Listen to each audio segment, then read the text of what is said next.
Listen, children, and listen well, for I have a tale, I would tell. A tale of two people, healing from war, who, with magic, would heal the scar. This tale of magic so strong and hale, from it sprang an entire male. So hear me now, and hear me well. Kvasir and the Mead of Poetry. Long ago, two tribes of gods went to war, the Aesir and the Vanir. When it finally ended, they were so very, very tired of war that they decided to honor the end of it with a magical working. What kind of magical working, you may ask?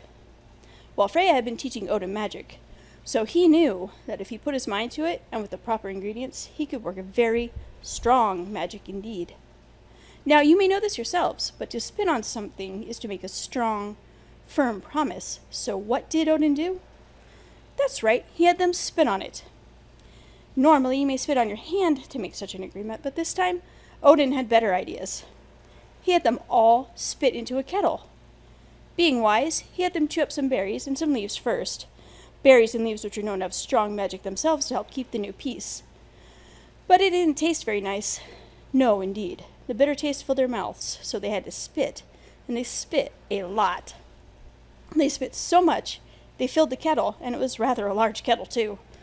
Finally, the bitter taste faded from their mouths, and they spat the berries and leaves out entirely, and after a while, the gods drifted away. Well, imagine the surprise the next day when someone came by to empty the kettle, and there was a new god, an Aesir fully formed from the spit of all the gods, given to keep the peace. This god was named Kvasir, and he was extremely wise. Even Odin, known for his wisdom, respected Kvasir's wisdom. Kvasir knew he was destined to help people wandering the world in answering their questions. He never failed to give a good answer. Whatever people asked, they left knowing he had given them the best answer he could.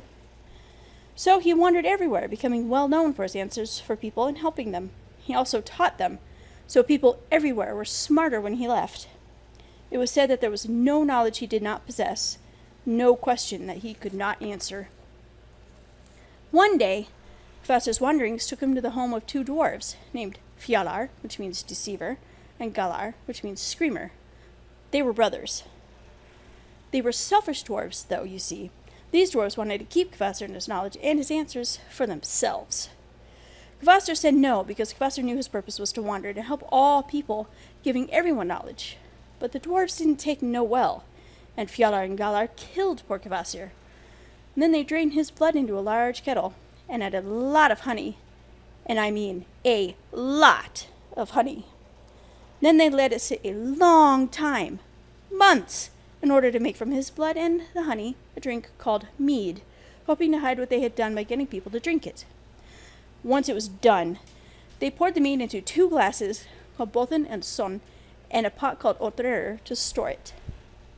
Well, eventually, the other gods noticed Kvasir was missing, and finally, they learned that Kvasir had last been seen with the dwarves, and the gods went to talk to the brothers about what had happened to Kvasir. But the dwarves lied. They told the gods that Kvasir died because he could not breathe under the weight of his own knowledge. He suffocated under his intelligence. Well, the gods seemed to accept this, but Odin, being very wise, didn't believe the dwarves, and he waited and he watched. And sure enough, his patience was rewarded, for you see, he saw it when the dwarves formed more trickery, which led to the discovery of the mead. The dwarves invited a giant named Gilling to feast with them, along with the giant Gilling's wife.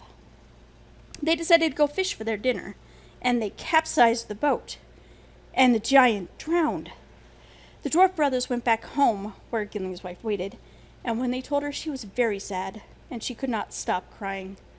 Fjallar offered to show her the spot her husband had died, and when she accepted and went to walk out of the house, well, Galar waited on the roof of the house they lived in, and they dropped a huge rock on her head, and it killed her. Well, when her son Stungur learned of her death, and of his father's, he went to these dwarves and tied them up on a reef, which the sea covers at high tide. The dwarves begged for their lives, and finally they offered the one real prize they had, the special mead, in compensation for his parents' deaths. Well, of course, they had tried it themselves, you see, and they knew that this mead now had special magic. It made anyone who drank it a master poet and storyteller. Your words were given magic and were spellbinding to all those listening, and it also granted the wisdom and knowledge of Kvasir to the drinker. Naturally, Suttungr wanted that mead, so he accepted, and the dwarves gave him the pot of mead, keeping the glasses for themselves. Odin overheard this and watched as Suttungr took it back home, giving the guarding of it over to his daughter, Gunnlod. Naturally, Odin himself wanted the mead for its magic, being relentless in his quest for knowledge, so he went to pay Suttungr a visit. Suttungr refused even Odin a taste of the mead, so Odin went to his brother, Boggi, and on his way he saw slaves, because they had slaves back then, belonging to Boggi working in the fields. Odin made these slaves an offer. They used sharp tools called scythes to cut the field, and they needed sharpening. So Odin offered to sharpen these tools for them. He used a sharpening stone that he enchanted with magic, and it worked so well on the scythes that all the slaves wanted the sharpening stone. They offered to buy it, but Odin just threw it up in the air, and the slaves fought over it, and they killed each other for it. And well, later that summer, Odin went back to Boggi. But Odin tricked Boggi. He didn't go as Odin, but he changed his clothes, and his hair, and even his voice and how he moved, and he changed his name, too. He called himself Bolverk, and he went to Boggi's hall to introduce himself. Naturally, Boggi offered food and drink to be polite to the newcomer, and as they were talking, Odin asked Boggi politely how his business was going. Well, Boggi immediately replied that business wasn't going very well, since his slaves had all died, and he couldn't get anyone to do the work. So, of course, Odin offered to do the work in exchange for a drink of Boggi's brother's mead. Boggi agreed and said he'd talk to his brother. Odin, calling himself Bolverk, remember, did the work as agreed to the rest of the summer. But when winter came, he asked Boggi for his payment. Boggi talked to his brother Suttungr, who said no, the stranger could not have a sip of the mead, even for payment for such work as he had done. Naturally, this angered Odin, and they both went to Suttungr, who still refused. Then Odin suggested Boggi use a trick to get it, and he handed Boggi a drill, which was powered by hand, and he asked him to dig into the mountain that Suttungr's hall was on, and tunnel through it to get the mead. He only managed a very small hole, however, so Odin, being wise, turned into a snake and slipped through the hole into the hall. Boggi, witnessing this, tried to strike the snake with the drill, but Odin escaped. He slipped through the hole, and he found himself in Gunnlod's room. Gunnlod was quite a pretty giant, and Odin liked her quite a lot, finally spending 3 days in her company.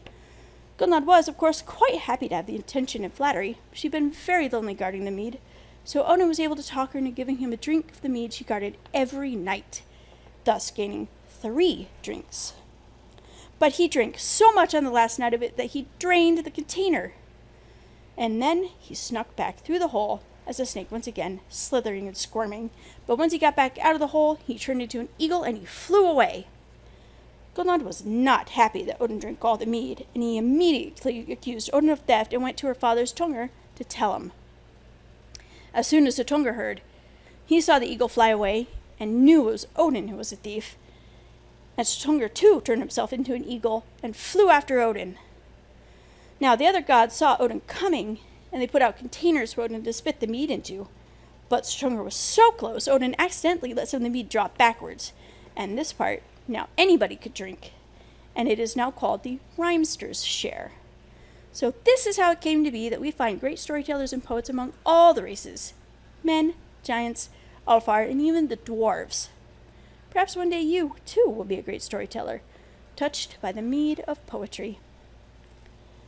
And that concludes our tale. For the children at heart, if you liked this, please follow the channel and find Hrafnfjall Hearthside on Facebook. Don't forget to check out our Patreon haul here on Midgard, or our Fundly. The links are in the comments. See you there.